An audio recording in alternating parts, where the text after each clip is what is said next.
Turning now to the pandemic, today the Valley's representative to the State Board of Education officially requesting the FDA-approved Pfizer COVID vaccine be added to the state's list of mandatory vaccines for students. Yeah, in the request to state health officials, State Board of Education member Ruben Cortez Jr. citing Texas government code as a way for education officials to mandate the vaccine outside the governor's authority.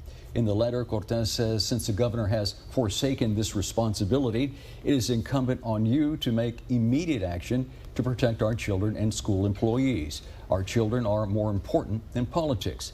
If added to the list of required vaccinations, the FDA-approved Pfizer vaccine would be for those 16 and older. That request just one part of the ongoing battle over vaccine and mask mandates as COVID cases in Valley school districts rise. Hidalgo County's top doctor saying at this point, cases in schools are inevitable. The entire world is in a pandemic, so we're way past the point of outbreaks.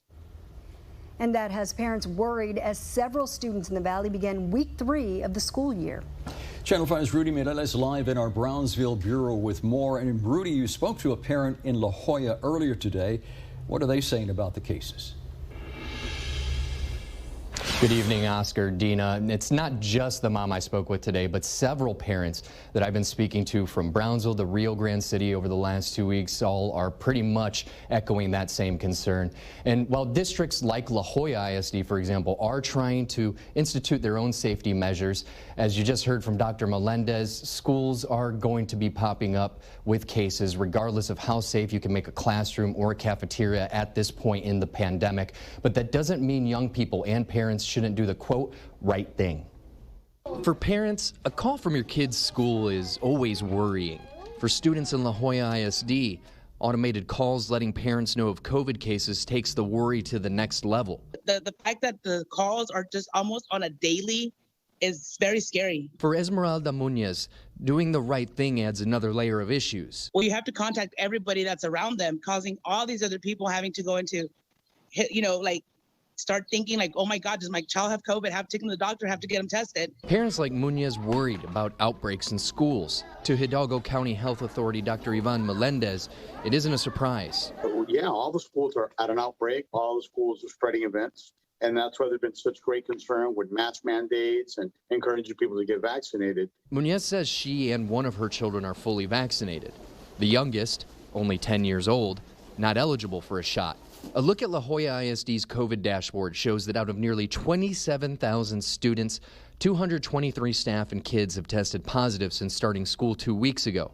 Students making up almost 84% of cases. Kids, the students are just a reflection of what's going on in our community, and then spreading even more so because the majority of our community is not getting in these mass events. Of the 462 confirmed, probable, and suspect COVID cases reported by Hidalgo County today, 183 of them are people 19 and younger.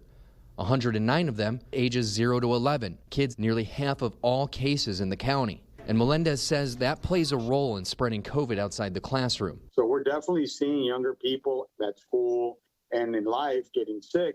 Why? Because 95% of people over 60 in the Valley have been vaccinated.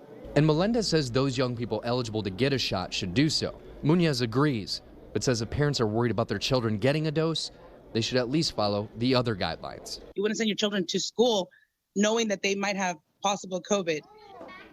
I mean, that's just a responsibility I guess we all have to take on.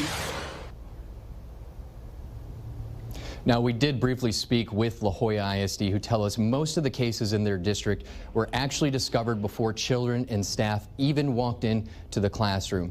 District Public Relations Officer Blanca Cantu tells me their pre-entry screening process caught most of those individuals. But as Dr. Melendez said, those cases are pretty much going to be the norm going forward. And kind of case in point, while we were airing that story, I got a text from Muñez, quote, literally just got off another COVID-related call, end quote. And again, that's pretty much going to be the norm. Dr. Melendez did add, however, that using the tools available to us, like the vaccine, for example, are going to be key to hopefully keeping COVID away from those young people not yet eligible for a dose.